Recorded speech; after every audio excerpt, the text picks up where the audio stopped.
अस्सलामुअलैकुम everyone, welcome back to chapter wise psychology lectures. Chapter number 14 हमारा started है, जो कि डेवलपमेंटल साइकोलॉजी के बारे में है। लेक्चर 1 में हमने पढ़ा था ग्रोथ एंड डेवलपमेंट के बारे में। आज के टॉपिक में हम डिस्कस करेंगे मैच्योरेशन के बारे में। लास्ट लेक्चर में हमने डिस्कस किया था ग्रोथ एंड डेवलपमेंट। ग्रोथ हमारे पास क्या था? Simple physical increase in size, height, weight, length वगैरह। जबकि हमने डेवलपमेंट में पढ़ा था कि डेवलपमेंट में हमारा फिज़िकल, सोशल, साइकोलॉजिकल चेंज आता है हमारी बॉडी में।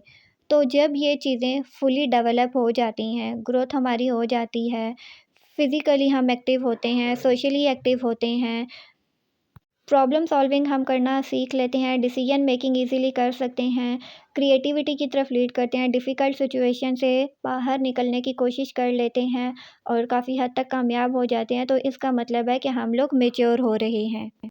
मैच्योरेशन की अगर डेफिनेशन देखें तो is the process of development that occurs as we grow and change.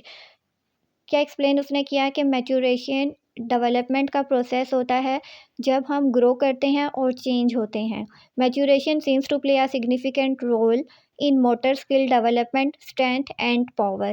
Next definition is maturation is the process by which we grow, change and develop throughout life. ठीक है, तो आपने देखना है कि ग्रोथ एंड डेवलपमेंट लीड करती है towards maturation. जब हम फिजिकल इंक्रीज इन साइज़ हो गया, हमारी लेंथ सही है, हमारी हाइट सही है, हमारा वेट सही है, उसके साथ साथ हम साइकोलॉजिकली स्ट्रॉन्ग हैं, सोशली एक्टिव हैं और फिज़िकली एक्टिव हैं, तो इसका मतलब है कि हमारी डेवलपमेंट भी सही तरीके से हो गई है। तो जब ग्रोथ एंड डेवलपमेंट सही होगी तो इसका मतलब है हम मैच्योर हो गए हैं। तो इट्स मीन कि हम फिज़िकली, सोशली, इमोशनली एक फुली डेवलप्ड पर्सनैलिटी बन गए हैं। इन शॉर्ट, मैच्योरेशन वो प्रोसेस है या मैच्योरेशन वाली स्टेज तब आती है जब इंडिविजुअल फिज़िकली और मेंटली फुली डेवलप्ड हो जाता है।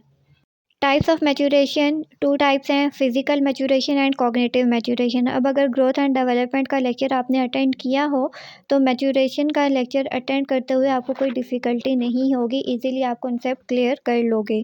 अब फिजिकल मैच्योरेशन है। फिजिकल मैच्योरेशन क्या है? जब आप फिज़िकली फुली डेवलप हो जाते हो, आपकी ग्रोथ हो जाती है, आपका height, weight, length according to your age होता है, तो इसका मतलब है कि फ़िज़िकली आप मैच्योर हो चुके हो। फर्स्ट पे क्या है कि चाइल्ड जो है वो डिपेंड करता है रिफ्लेक्सेस पे, फिर एज के साथ वो मोटर स्किल्स और कोऑर्डिनेशन को डेवलप करता है और फिर विद एज उसकी हाइट इंक्रीज़ होती है, वो ज़्यादा वेट गेन करता है और उसके साथ साथ बॉडी में हार्मोनल चेंजेस भी होती रहती हैं। नेक्स्ट हमारे पास कॉग्निटिव मैच्योरेशन है। Cognitive maturation refers to cognitive development of children from birth to adulthood. अब इसमें क्या क्या आ जाता है कि किस तरह से एक बच्चा सोचता है, सीखता है और अपने इन्वायरमेंट के साथ इंटरेक्ट करता है। Some important aspect of cognitive development is the processing of information, language development, reasoning skills, development of intellects and memory. ठीक है, टाइम के साथ जैसे जैसे बच्चे की ग्रोथ हो जाती है, उसकी लैंग्वेज बहुत अच्छे से डेवलप होती है, इन्फॉर्मेशन को, जितना नॉलेज है उसको वो प्रोसेस करना सीख जाता है, फिर वो चीज़ों को लॉजिकल वेज़ में लेकर जाना शुरू कर देता है, क्रिएटिविटी की तरफ जाता है, इनोवेटिव आइडियाज़ की तरफ जाता है और इसके साथ-साथ उसकी मेमोरी जो है वो स्ट्रॉन्ग होती जाती है। तो कॉग्निटिव मैच्योरेशन में आपकी जितनी भी ये थॉट्स आ जाती हैं, क्रिएटिविटी आ जाती है, प्रॉब्लम सॉल्विंग आ जाता है, ये सब कॉग्निटिव मैच्योरेशन में इंक्लूडेड होगा। Next is characteristics of maturation. Heredity पे बेस करता है। मैच्योरेशन एक ऑटोमेटिक प्रोसेस है बिहेवियरल चेंज का।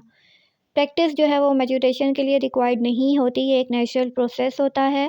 एज लिमिट होती है प्रोसेस ऑफ मैच्योरेशन के लिए, ये एक सर्टेन एज तक कंटिन्यूस रहता है। Maturation is related to the structure and potential capacity. ये टॉपिक था हमारा मैच्योरेशन से रिलेटेड। नेक्स्ट हम लेक्चर नंबर 3 स्टार्ट करेंगे। कोई सवाल हो तो कमेंट्स में पूछ सकते हैं। See you in the next video, till then take care.